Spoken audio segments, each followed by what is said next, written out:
नमः पार्वती पते हर हर महादेव। गोपाल कृष्ण भगवान की जय।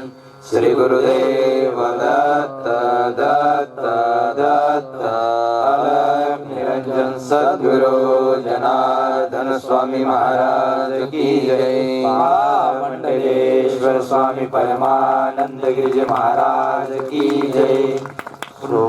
सोमेश्वर भगवान की जय। प्रातः काळे उठावे, प्रातः काळी उठावे, प्रातः काळी उठावे, प्रातः काळी उठावे। काही पाठांतर करावे, काही पाठांतर करावे। यथानुशक्ती आठवावे, यथानुशक्ती आठवावे। सर्वोत्तमासी, सर्वोत्तमासी। प्रातः काळी उठावे।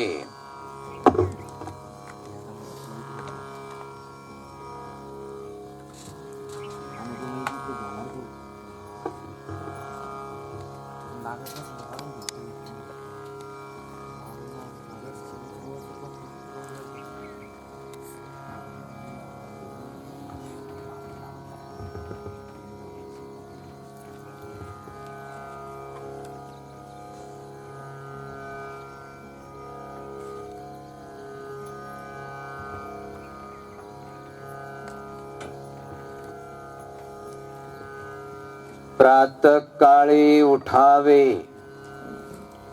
काही पाठांतर करावे। यथानुशक्ती आठवावे सर्वोत्तमासी। काल या पावन पवित्र भूमीमध्ये जपाला, तपाला, अनुष्ठानाला सुरुवात झाली। अनुष्ठानाला सुरुवात करण्याच्या पूर्वी निश्चितच आपल्याला काही नियम सांगितले असणार। जसे काही नियम सांगितले जातात की एकदा मंत्र अनुग्रह घेतल्यानंतर जोपर्यंत जिवंत आहे तोपर्यंत कसल्याच प्रकारचं व्यसन करायचं नाही। व्यसन कशाला म्हणतात सर्वांना माहित आहे। बिडी असेन, सिगारेट असेन, तंबाखू असेन, मद्य असेन, या व्यसनानं जास्त समाजाची दुर्दशा झालेली आहे। ज्ञानेश्वर माऊली सांगतात की प्रत्यक्ष पाहे पाविरा, जो सावध घे मदिरा, तो होनी ठाके माजिरा तैची क्षणी।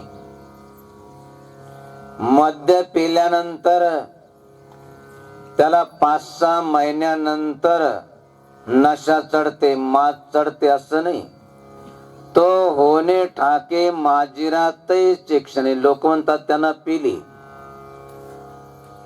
पिली की त्याला मात चढतो, म्हणजे आई, बहीण, पत्नी, मुलगी याच्यामधला काही भेद कळत नाही।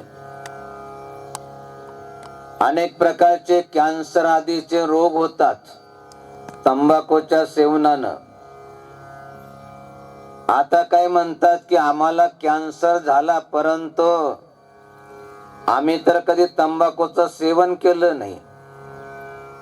आपण भले केलं नसेल, परंतु आपल्या आईनं किंवा वडिलांनं, आजोबा आजीनं किंवा पंजोबाच्या पंजोबांनं जरी तंबाखूचं सेवन केलं असेल तर अनुवंशिक धर्माप्रमाणे आपल्यामध्ये तो रोग येऊ शकतो।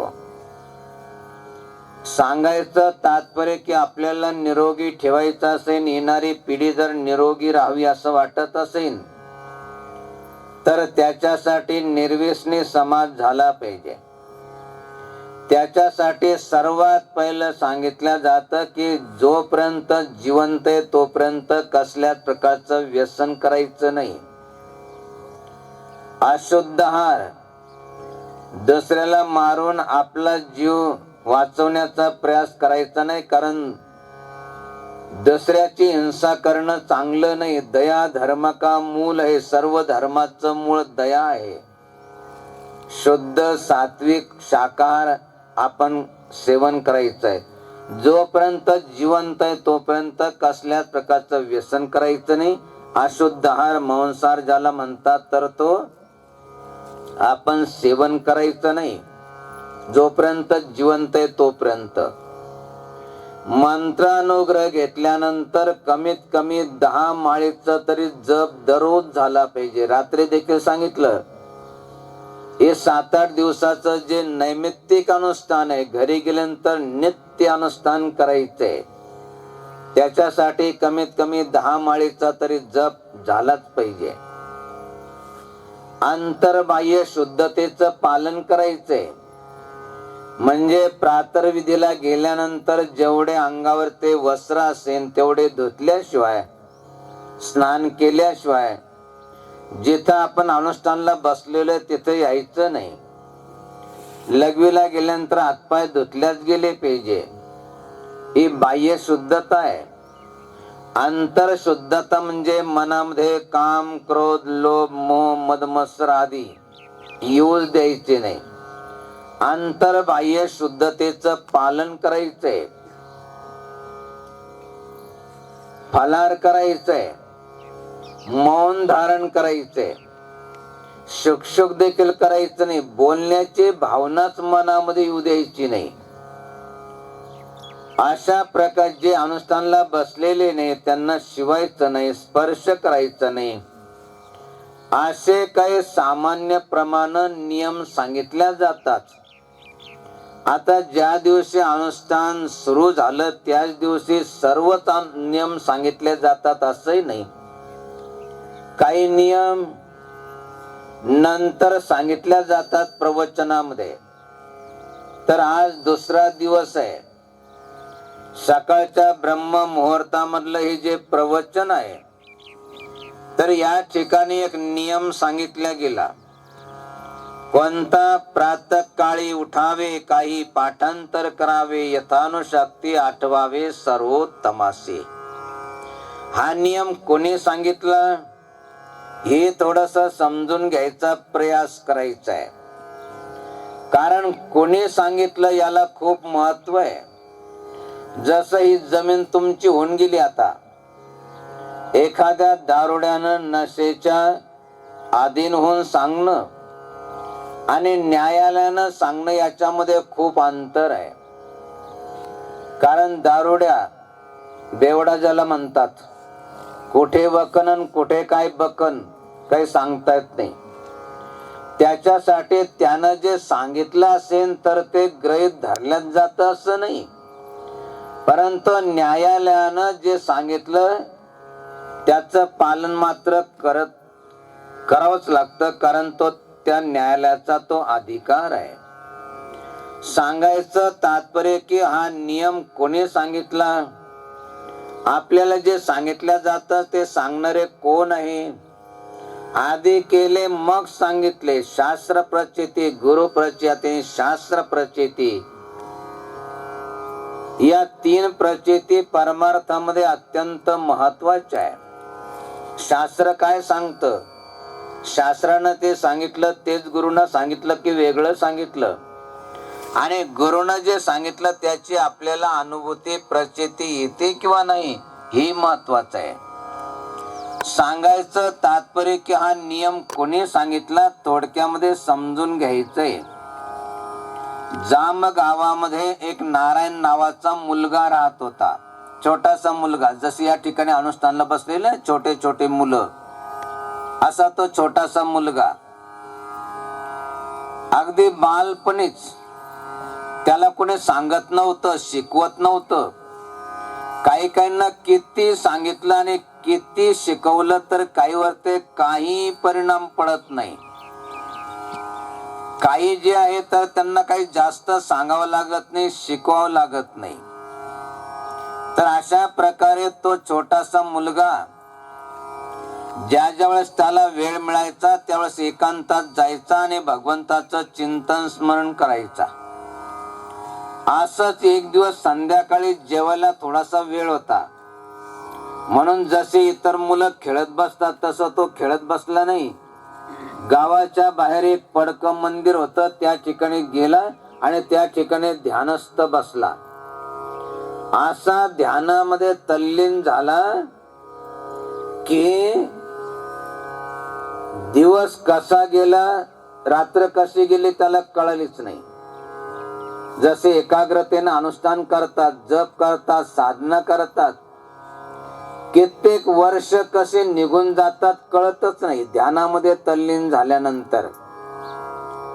तसे समजा आपल्याला 10-15 वर्षाचा साधनेचा अनुभव नसेल तर जे साधक एकाग्रतेने अनुष्ठान करतात रात्र कशी निघून गेली काही कळतच नाही. 7-8 दिवसाचं अनुष्ठान कसं निघून गेलं काही कळतच नाही. अगदी क्षणार्धात जसं दुःख आलं असेल तर दुःखामध्ये दिवस जात नाही आणि आनंदामध्ये दिवस कसे निघून जातात काही कळत नाही. अशा प्रकारे तो रात्री त्या ठिकाणी ध्यानाला बसला. रात्र कशी निघून गेली काही कळलेच नाही. इकडं आईने रात्रभर शोध केला परंतु सापडला नाही. सकाळी गेली त्या मंदिरामध्ये तर तो ध्यानस्थ बसलेला होता. आईला असं वाटलं की हा झोपलेला आहे. एक बसून करतो जप, एक बसून घेतो झोप. कधी कधी दोन्ही सारखेच वाटतात, दिसाला सारखे वाटतात, परंतु ध्यानामधून बाहेर आल्यानंतर आणि झोपेमधून बाहेर आल्यानंतर दोन्ही मध्ये खूप अंतर असतं. अशा प्रकारे आईला वाटलं की हा झोपलेला आहे. आईनं त्याला स्पर्श केला. आईला असं वाटलं की याला तर झोपलेलं जाग करावं. त्याला स्पर्श केला तर स्पर्शानं त्याचं ध्यान भंग पावलं आणि ध्यान भंग पावल्यानंतर आईनं विचारलं तर काय करतोय. त्या छोट्याशा बालकाच्या मुखातून निघालं, चिंता करतो विश्वाची. कसा मुलगा असेल तो छोटासा की त्याच्या मुखातून निघालं, चिंता करतो विश्वाची. आता आईला विश्व काय, विश्वाची चिंता काय काही कळलं नाही. काही काहींना नाही कळत. काही काहींना जे आहे तर चिंता काय, चिंतन काय याच्यामधलं काही अंतर कळत नाही. त्या मुलाच्या मुखातून निघालं की चिंता करतो विश्वाची. काही काहींना नाही कळत विश्व काय, विश्वाची चिंता काय. काही काहींना फक्त आपलीच चिंता असते. आपल्या भागामध्ये नसेल तसे काही काही भागामध्ये असतात, गावामध्ये असतात. संध्याकाळ झाली की त्यांना एकच चिंता असते, कुठून का होईना, कशी का होईना एखाद्या कापाची म्हणजे पिण्याची व्यवस्था झालीच पाहिजे. म्हणजे दूध पितात त्यांची गोष्ट नाही चालली. आलं लक्षात? तसे हुशार झालेले तुम्ही आता सारे.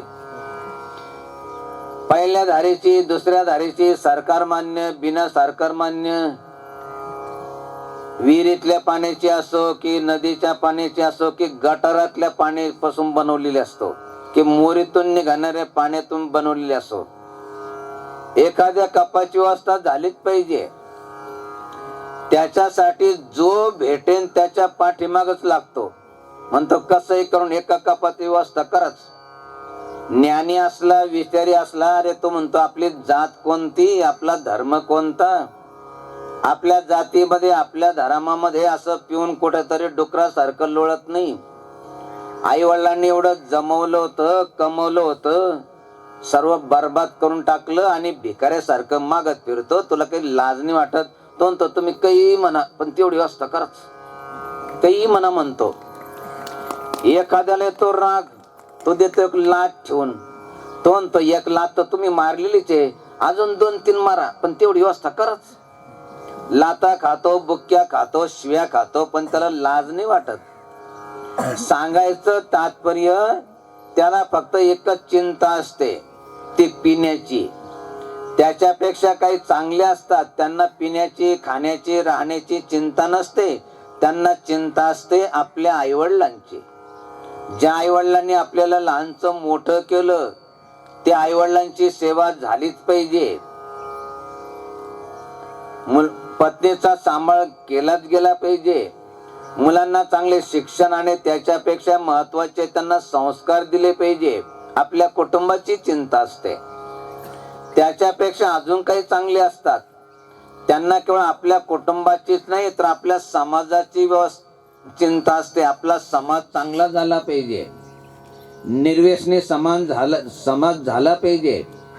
काही त्याच्यापेक्षा जास्त असतात, त्यांना केवळ समाजाचीच नाही तर आपल्या गावाची चिंता असते. आपलं गाव आदर्श झालं पाहिजे, तंटामुक्त गाव, भांडणमुक्त गाव झालं पाहिजे. काही त्याच्यापेक्षा चांगले असतात, त्यांना केवळ आपल्या गावाचीच नाही तर भागाची, तालुक्याची, जिल्ह्याची, देशाची आणि संत असे असतात की त्यांना सर्व विश्वाची चिंता असते. विश्व स्वधर्म सूर्य पाहो, जो जे वांछिल तो ते लाहो, प्राणी जात. सांगायचं तात्पर्य की त्या मुलाला अचानक विचारलं काय करतो, तर तो म्हटला की चिंता करतो विश्वाची.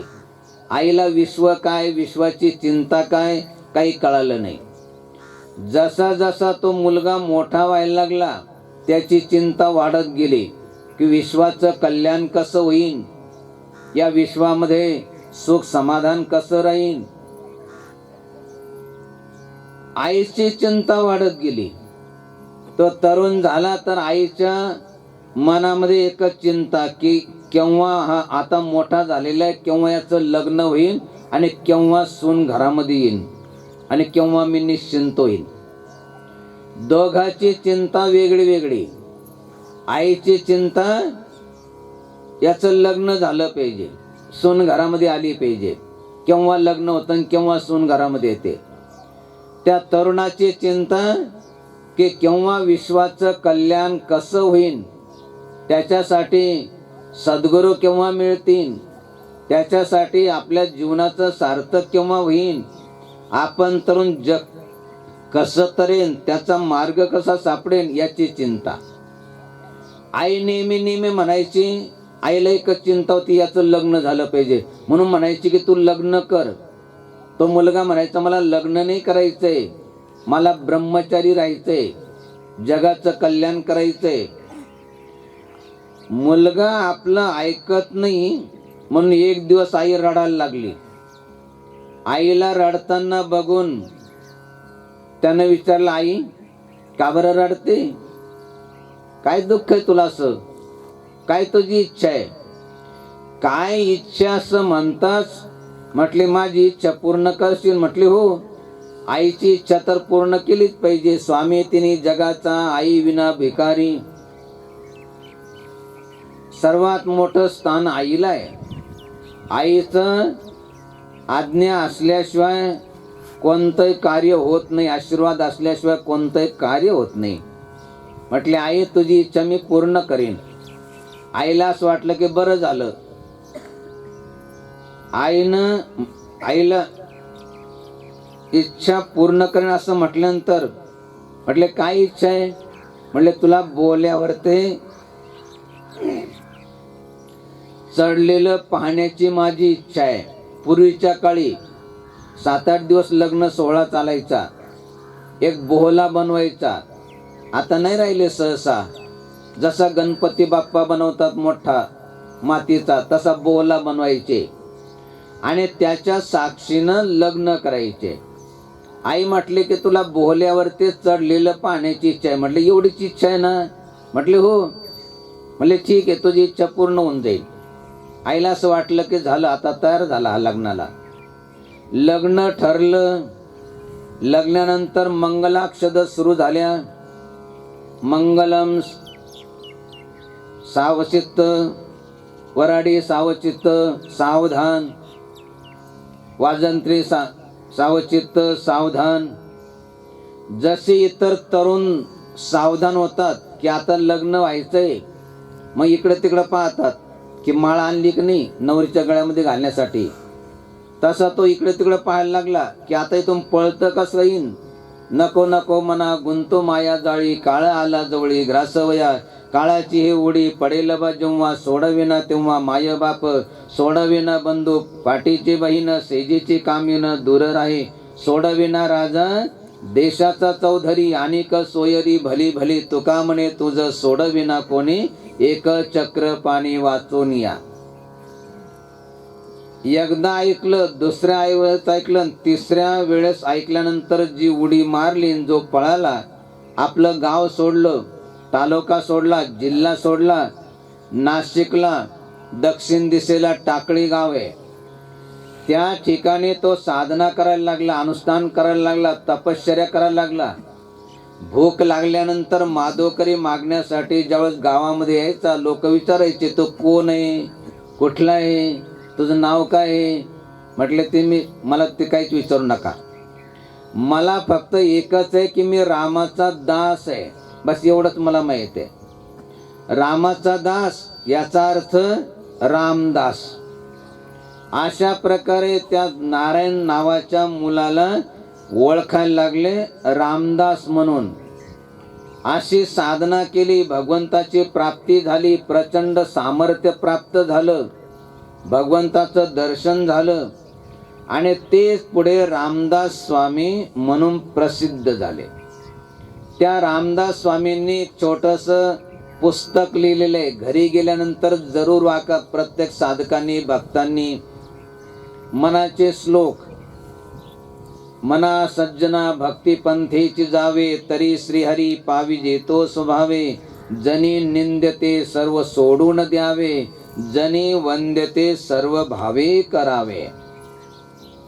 भक्तीच्या मार्गाने जर गेलं सहज भगवंताची प्राप्ती होईल, परंतु त्याच्यासाठी जनी निंद्यते सर्व सोडून द्यावे, जेवढं निंदनीय असेल सर्व सोडून द्यायचं, जेणेकरून आपली निंदा होते.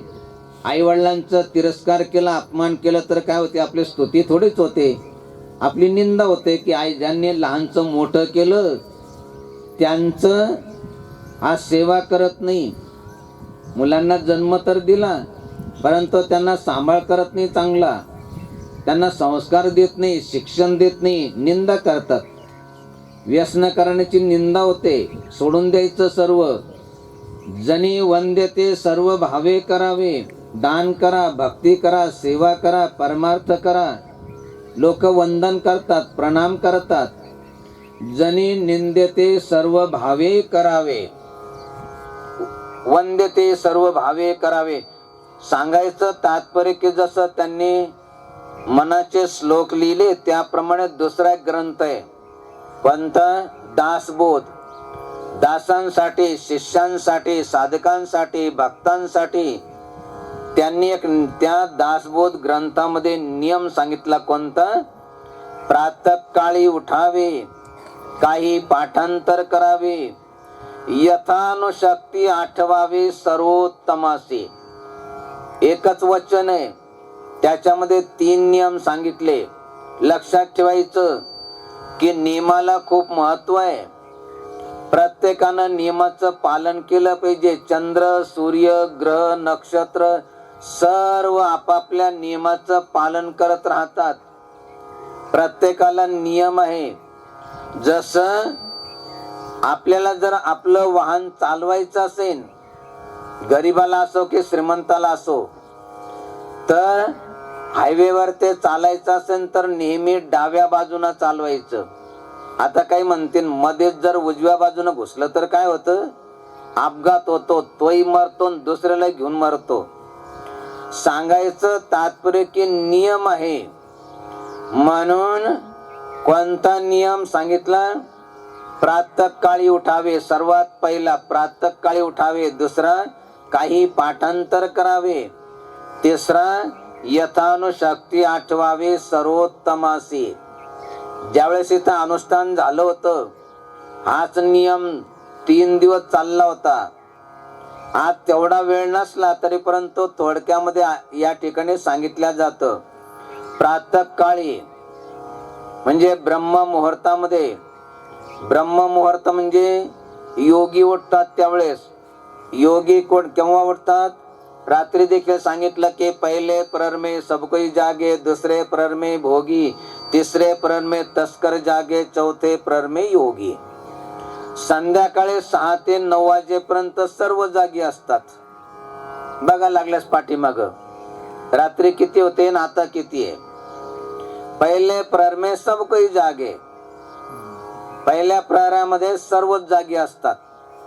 दुसरे प्रहर में भोगी 9 ते 12 पर्यंत, 12 ते 3 वाजेपर्यंत तस्कर म्हणजे चोर लोक जागी असतात. आणि रोगी भोगी सर्व झोपून जातात. त्यावेळेस योगी उठतात, संत उठतात, धर्मात्मा उठतात, पुण्यात्मा उठतात. म्हणून प्रातःकाळी ब्रह्म मुहूर्तामध्ये उठलं पाहिजे. आता काही काय म्हणते एवढ्या सकाळी सकाळी अंधारामध्ये कशाला उठायचं? काही काही तर उठायच नाही. आणि एखादा जर उठला आणि निघाला ना नित्यनिमितीमध्ये साठी, ते म्हणतात एवढ्या अंधारामध्ये कुठे चालली? तिथं मरायला. जसं काही इथं आले ते मरतात आणि घरचे तसेच राहतात. सांगायचं तात्पर्य एवढ्या सकाळी सकाळी कशासाठी उठायचं? रात्री देखील सांगितलं की सकाळीच उठलं पाहिजे. ब्रह्मस्नान, जलस्नान, मंत्रस्नान, भस्मस्नान, वायुस्नान, ब्रह्मस्नान, देवता स्नान केलं पाहिजे. तर त्याच्यासाठी लवकर झोपे, लवकर उठे, तया धन, आरोग्य, संपदा सर्व काही भेटे. लवकर म्हणजे 9 साडेनऊच्या दरम्यान झोपलं पाहिजे. नाही झोपू शकलो 9 साडेनऊच्या दरम्यान तर 10 साडेदहाच्या दरम्यान झोपलंच पाहिजे. 3 साडेतीनच्या दरम्यान उठा. नाही उठता आलं तर 4 साडेचारच्या दरम्यान उठलं पाहिजे. आता आपण म्हणाल सकाळीच कशासाठी उठायचं? चांगला दिवस उगल्यानंतर, ऊन पडल्यानंतर उठलं तर नाही चालत का? आपल्या शरीरामध्ये कितीतरी नाड्या आहे, त्याच्यापैकी 3 प्रमुख आहे. तसं तर भगवान शिव सांगतात, जाणतात. शिव स्वरोदय ग्रंथामध्ये त्याचं वर्णन आहे.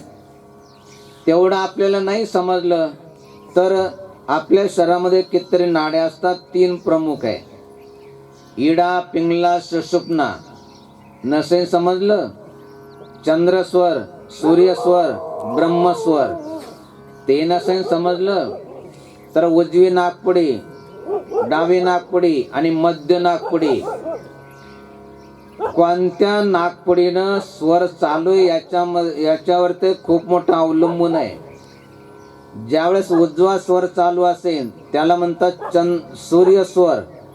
सूर्याचा प्रकाश जसा गरम असतो त्यावेळेस आपल्या शरीरामध्ये सूर्यस्वर चालू झाला की जठराग्नी प्रदीप्त होतो. घरामध्ये अन्न शिजवायचं असेल तर अग्नी लागतो. तसं शरीरामध्ये अन्न पचवायचं असेल तर अग्नी लागतो. त्याला म्हणतात जठराग्नी. तो प्रदीप्त झाला. केव्हा प्रदीप्त होतो? उजवी नाकपुडी चालू झाल्यानंतर. त्यावेळेस जर आपण जेवण केलं तर अगदी सहज पचून जातं. त्यावेळेस ज्यावेळेस डावी नाकपुडी चालू असेल तिला म्हणतात चंद्रस्वर. चंद्राचा प्रकाश शीतल असतो. त्यावेळेस जर आपण द्रवरूप पदार्थ म्हणजे पाणी, दूध घेतलं तर सहज पचून जातं. आणि ज्यावेळेस दोन्ही नाकपुड्या चालू असतात, केव्हा चालू असतात? विशेष करून योग्यांच्या तर जास्त वेळ चालू राहतात. परंतु सर्वांच्या साधारणतः या ब्रह्म मुहूर्तामध्ये ती ब्रह्मनाडी जागृत असते.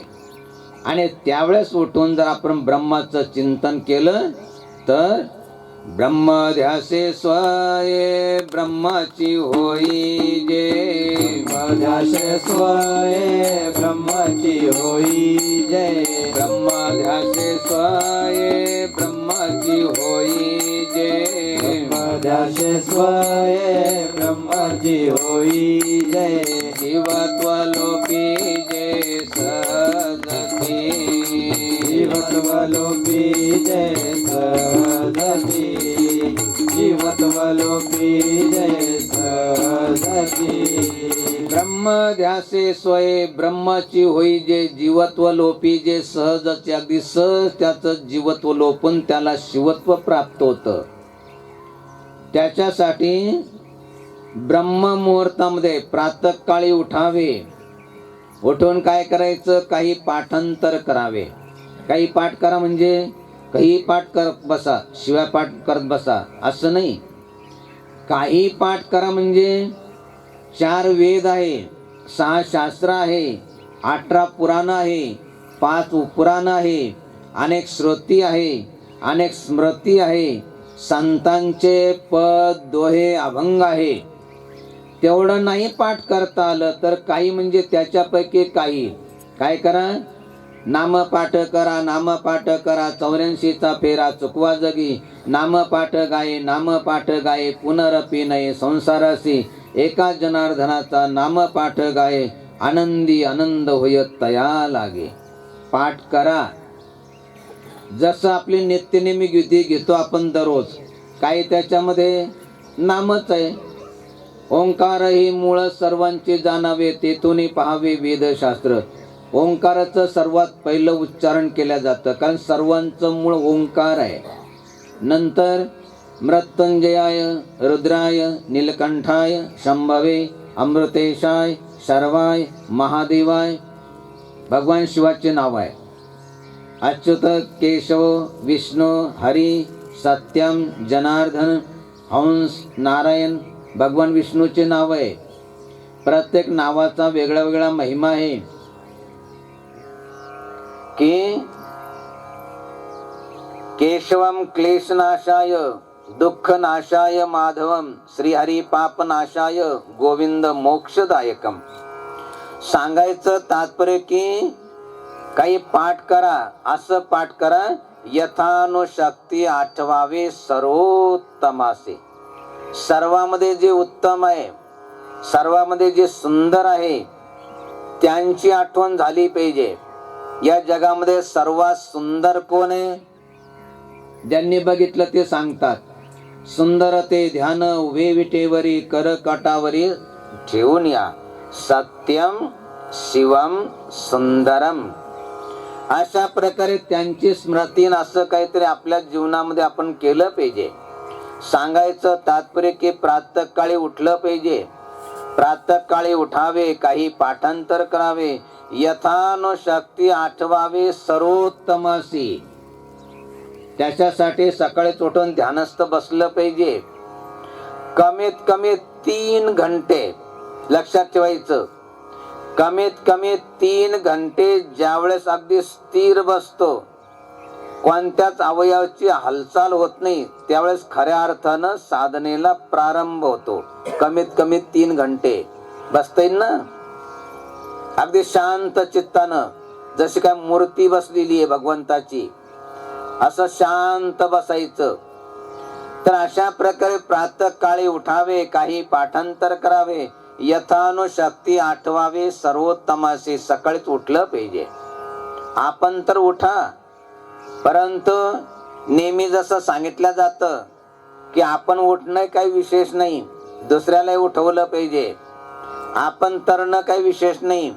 संत सांगतात की आपण तरुण विश्वतारा, आपण तरलं पाहिजे. आपलं पोट भरणं काही विशेष नाही, आपला संसार करणं काही विशेष नाही, आपण तरणं काही विशेष नाही. एकटे तर कुठे एखाद्या गुफेमध्ये बसले तर तरुण जातील, त्याला विशेष नाही. विशेषता याला आहे की आपण तरुण विश्वतारा. आपलं पोट भरणं काही विशेष थोडंच आहे. कुत्र देखील आपलं पोट भरतं. बघा लागल्या, 2 कुत्र्याच्या मध्यभागी जर भाकर टाकली ना, बलवान कुत्र कधी कधी निर्बळाच्या तोंडातून काढून घेतं. भूक असलं तर खाऊन घेतं, नसलं तर पुरून ठेवतं. हे तर त्याला देखील माहित आहे. आपला संसार करणं काही विशेष नाही. चिमणा चिमणी देखील आपला संसार करते आणि आपल्यापेक्षा चांगलं करते. बघा, ते घरटं बनवतात कशासाठी? त्या पिलांसाठी. त्यांना माहित आहे की यांना जर का एकदा पंख फुटले ना तर उडून जातील. आपण आजारी पडलो तर कोणी आपल्याकडे पाण्यासाठी येणार नाही. असं माहीत असून देखील आपल्या पिलांसाठी घरटं बनवतात, त्यांच्यासाठी चारा आणतात. सांगायचं तात्पर्य की आपला संसार करणं काही विशेष नाही, आपण तरणं काही विशेष नाही, आपण सकाळी उठणं काही विशेष नाही. संत म्हणतात काय करा, आपणही उठा आणि दुसऱ्याला उठवा. जसं उठा उठा साधू संत साधा फुलाले हित, जाईल हा नरदेह मग कैसा भगवंत. पूर्वीच्या काळी, आता नाही राहिलं बऱ्याचशा ठिकाणी, रेकॉर्डिंग तर लागायचीच, परंतु सकाळी सकाळी आवाज यायचा काकड्याचा, उठा उठा साधू संत साधा फुलाले हित, जाईल हा नरदेह मग कैसा भगवंत. सकाळीच उठून आपलं सार्थक करा, आपलं हित करा. हित कशामध्ये? हित ते करावे देवाचे चिंतन, करून या मन शुद्ध भावे. सांगायचं तात्पर्य, उठा उठा साधू संत. कुणाला उठा म्हणतात? साधू संताला. कुणाला उठवायचं? लक्षात ठेवायचं, सकाळी सकाळी काही झोपलेले चांगले आणि काही जागलेले चांगले. कोण जागलेले चांगले? सोता साधू जगाइए, करे नाम का जाप, ये तीनों सोते भले, साकट सिंह और सांप. काही झोपलेले चांगले. सर्वांनाच नाही उठवायचं सकाळी सकाळी. जसं आता सकाळीच नाही उठले, चांगलं झालं. काही नाही उठले, काही झोपलेले चांगले. किती समजून सांगितलं की सकाळी विधी होणारे, आरती होणारे, प्रवचन होणारे सर्व उठणार नाहीये. आणि काही काही न उठलेलं चांगलं, काही झोपलेले चांगले आणि काही जागलेले चांगले. जागलेले कोण चांगले? सोता साधू जगाइए, करे नाम का जाप, ये तीनों सोते भले, साकट सिंह और सांप. साधू, सोता साधू जगाइए. साधू जर झोपले असेल तर त्यांना जागवायचं. याचा अर्थ सकाळी साधू झोपलेले असतात आणि त्यांना उठवायचं असं नाही. सकाळी जो झोपतो ना तो साधक होऊ शकत नाही, शिष्य होऊ शकत नाही, भक्त होऊ शकत नाही, चांगला विद्यार्थी होऊ शकत नाही, विद्यार्थिनी होऊ शकत नाही. सकाळी जो उठतो त्याला काहीतरी मिळतं. आता सांगितलं की लवकर झोपे, लवकर उठे, तया धन. कोणतं धन? विद्या धनम सर्वधनम प्रधानम, स्वदेशे पूज्यते राजा, विद्वानम सर्वत्र पूज्यते. त्याला धन मिळतं. आरोग्य, लवकर झोपे, लवकर उठे, तया धन, आरोग्य, संपदा सर्व काही भेटे, सर्व भेटेन. परंतु त्याच्यासाठी लवकर झोपलं पाहिजे, लवकर उठलं पाहिजे, आपणही उठलं पाहिजे, दुसऱ्याला उठवलं पाहिजे. कुणाला उठवायचं? लक्षात ठेवायचं, स्वतः साधू जगाइए. स्वतः साधू म्हणजे झोपतात असं नाही. संत तर सकाळी झोपत नाही. आणि आता सांगितलं की जो सकाळी झोपतो तो साधू होऊ शकत नाही, संत होऊ शकत नाही, शिष्य साधक होऊ शकत नाही. मग स्वतः साधू जगाइए म्हणजे काय? एखाद्या वेळेस जास्त जागरण झालं असेल, आजारी पडले असेल, अशक्तपणा आला असेल तर त्यांना उठवा. स्वतः साधू जगाइए, करे नाम का जाप. त्यांनी जे भगवंताचं नाम स्मरण केलं, जे काय सत्कर्म केलं त्याचा अर्ध पुण्य आपल्याला मिळेल.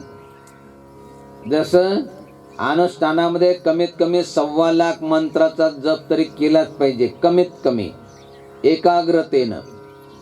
आता 1.25 लाख मंत्राचा जर जप केला तर सर्वच सर्व पुण्य आपल्याला मिळत नाही. 1.25 लाखाचा मंत्राचं ज्यांनी आपल्याला फलार दिला, ज्यांनी मंडपाची व्यवस्था केली, त्यांना काही चालल्या जातं. सांगायचं तात्पर्य, स्वतः साधू जगाइए, करे नाम का जाप. त्यांनी जे सत्कर्म केलं त्याचं काही पुण्य आपल्याला मिळेल. म्हणून स्वतः साधू जगाइए, करे नाम का जाप, ये तीनों सोते भले, साकट सिंह और सांप.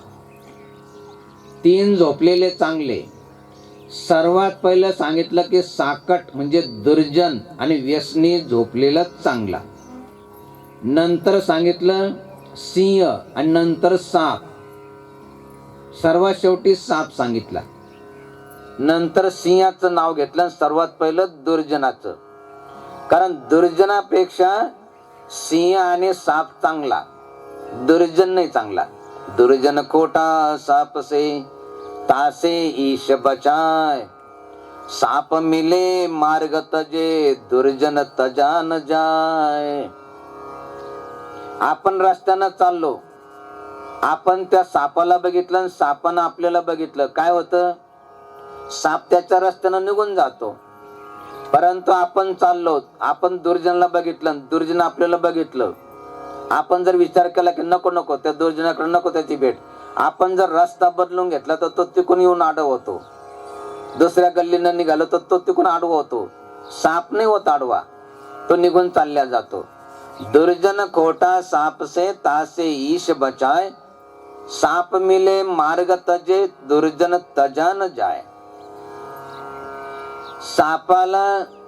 साप चावल्यानंतर मरतो, म्हणजे सर्व साप चावल्यानंतर मरतात असे नाही.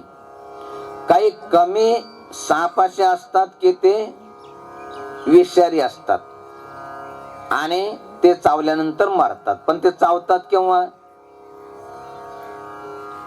त्यांच्या अंगावर जर पाय पडला तर त्यांना बोलता येत नाही, हात नाही, पाय नाही. मग जाणीव करून देण्यासाठी त्यांच्याकडे एकच उपाय तो म्हणजे चावा घेणं. विषारी असेल तर चावतो, बिन विषारी असला तर किती चावू द्या काहीच होत नाही. परंतु बरेचसे लोक त्या भयानच मरतात, भीतीनच मरतात. जसं कोरोना काळामध्ये बरेचसे लोक भीतीनच मेले. नवऱ्याला कोरोना झाला, दवाखान्यामध्ये ऍडमिट केलं. बायकोला असं वाटलं की मला झाला असेल, त्यांना झाला तर. नवरा दवाखान्यातून घेऊन घरी आला आणि बायको गेली मरून. नंतर तपासलं, काय झालं तर कोरोनाचं कोणतंच लक्षण नव्हतं. पण ती म्हणायची की मला कोरोना झाला असेल, मला कोरोना झाला असेल, त्या भीतीनंच मेली. लक्षण कोणतंच नव्हतं कोरोनाचं. सांगायचं तात्पर्य की बरेचसे लोक साप चावला की मरणार या भीतीनंच मरतात. सांगायचं तात्पर्य की साप चावल्यानंतर समजा मृत्यू झाला तर एकदाच मृत्यू होतो, पण दुर्जनाच्या संगतीनं तर पुनरपि जननम पुनरपि मरणम पुनरपि जननी जठरे शयनम अशा प्रकारे जन्म मृत्यूच्या चक्रामध्ये भ्रमण करावं लागतं. सांगायचं तात्पर्य की दुर्जनापेक्षा साप चांगला. आणि बघा,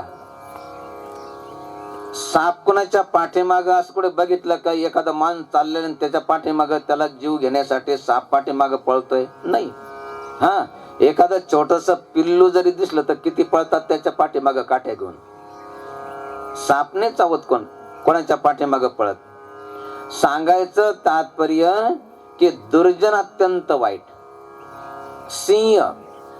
सिंहाला खूप भूक लागली तर एखाद्या प्राण्याचा तो जीव घेतो, कारण त्याचा आहार प्रकृतीनं नियुक्त केलेला आहे की दुसऱ्याच्या जीवाची हिंसा केल्याशिवाय त्याचं पोटच भरत नाही. कारण त्याचा प्रकृतीनं तो आहार निर्माण केलेला आहे. प्रकृतीनं, निसर्गानंच.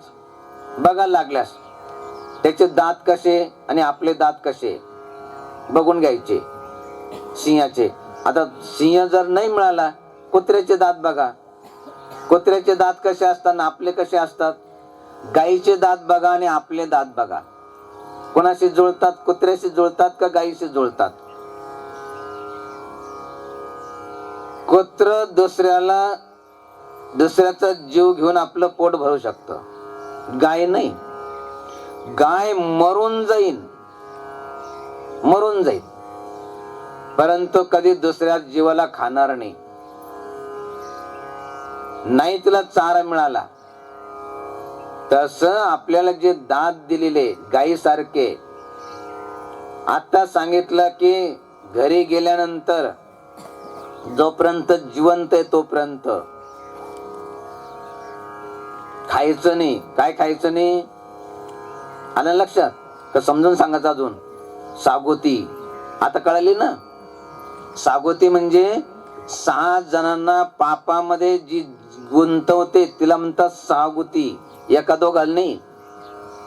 सर्वात पहिला नंबर कोणाचा आहे? अनुमोदन देणाऱ्याचा. खाल्ल्यानं काय होतं, शिजवल्यानं काय होतं, वाढल्यानं काय होतं? पहिला नंबर आहे. मारण्याचा दुसरा, घरी आणण्याचा तिसरा. अजून किती राहिले? 3 राहिले का? हा, ऐकायचं ना? ऐकूनच घ्या. शिजवणारा किंवा शिजवणारी, खाणारा किंवा खाणारी, वाढणारा किंवा वाढणारी, या 6 जणांना जी पापामध्ये गुंतवती तिला म्हणतात सागोती. काही काही बाय म्हणतात, बाई मी तर काहीच करत नाही, नुसतं बनवते. नसतं बनवलं तर एक भाग आहेच आपला. आता काय काय म्हणतात, आमची इच्छा नाही, परंतु आमचे ते घरचे ना, काय म्हणतात त्यांना? पतिदेव. कायचे पतिदेव आले? काही काहीचे राक्षसच आहे. खाल्ल्याशिवाय पिल्याशिवाय त्यांना होतच नाही. मग काय करायचं? आता काय काय म्हणतात, ते मारतात. मारले तर मार खाऊन घ्यायचा, कारण इथं कोणीतरी सोडवीन म्हणे नाही एखादा. असतात काही काही, तिची नाही इच्छा तर तू कशाला तिला मारतो? समजा नाही सोडवलं तर पतीचा मार सोडवलं तिथं सहन केला जाईल, परंतु तिथं मारी ती झोडी ती यमाची किंकर बहुस आलं. त्याच्यात ते नाही आपल्या तिल तिल करे देह के खंड असुर भिडावे दष्ट प्रचंड, ते नाही सहन केल्या जाणार. सांगायचं तात्पर्य की आपण चांगला आहार करा. सिंह दुर्जनापेक्षा चांगला, कारण त्याला जर भूक लागली तर एखाद्या जीवाचं हिंसा करतो. परंतु दुर्जन बघा, काही काही ठिकाणी बॉम्बस्फोट करतात. किती मारतात?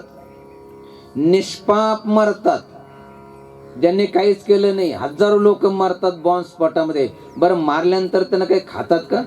नाही. सांगायचं तात्पर्य की दुर्जन खोटा साप से तासे ईश बचाए, साप मिले मार्ग तजे दुर्जन तजान जाय. सांगायचं तात्पर्य की सकाळीच आपण उठा आणि उठून काय करा? उठा उठा, आपणही उठा, दुसऱ्या उठा. म्हणून कुणाला उठवायचं? सोता साधू जगाइये करे नाम का जाप, ये तीनों सोते भले साकट सिंह साप. दुर्जन झोपलेला चांगला, व्यसनी झोपलेला चांगला, त्याला झोपू द्या. कारण तो उठल्यानंतर आपल्याला काही करू देणार नाही, तोही करणार नाही. जसं तो जर का आपण सडा समार्जन केला असेल, रांगोळी घातली असेल, आणि तो जर का तंबाखू खाणारा असला ना, तर तिथं थुकून देईन, तिथं घाण करून देईन. आपण सकाळीच उठलो, पूजापाठाला बसलो, तो जर बिड्या सिगारेट पिणारा असला ना, तर तिथं धूर सोडून देईन, आपल्याला कॅन्सर होईल. आणि तो जर का पिणारा असला तर सकाळी सकाळी शिव्या देत बसन. त्याच्यापेक्षा तो झोपलेला चांगला. आणि कायमचे झोपले नाही मग तर बलात्गिरी समजायची, आपल्या घरातली, गावातली, गल्लीतली. सांगायचं तात्पर्य त्यांना झोपू द्या. लागल्यास आपल्या अंगावरची गोधडी त्याच्या अंगावर टाकून द्या, म्हणत झोप म्हणा अजून. आणि जोपर्यंत तो झोपलेले तोपर्यंत आपण उठा. सद्गुरूनं आपल्याला जो नाम दिलेलं आहे, जी नित्यने विधी दिलेली आहे, आरती सांगितलेली आहे, ती आपण केली पाहिजे. म्हणून बऱ्याचशा गावामध्ये धर्मात्मा पुण्यात्मा ब्रह्म मुहूर्तामध्ये उठतात आणि उठून काय करतात? रात्री सांगितलं की स्नान संध्या जप नित्य अनुष्ठान करी सावधान आत्मनिष्ठे, फलाशा सोडून नहम कर्तव्यता मोक्ष तो आईता तेथे असे. म्हणून बऱ्याचशा गावामध्ये धर्मात्मा पुण्यात्मा सकाळी ब्रह्म मुहूर्तामध्ये उठतात आणि ब्रह्म मुहूर्तामध्ये काय करतात? स्नान करतात, संध्या करतात, जप करतात, भगवंताची पूजापाठ करतात, भगवंताची आरती करतात.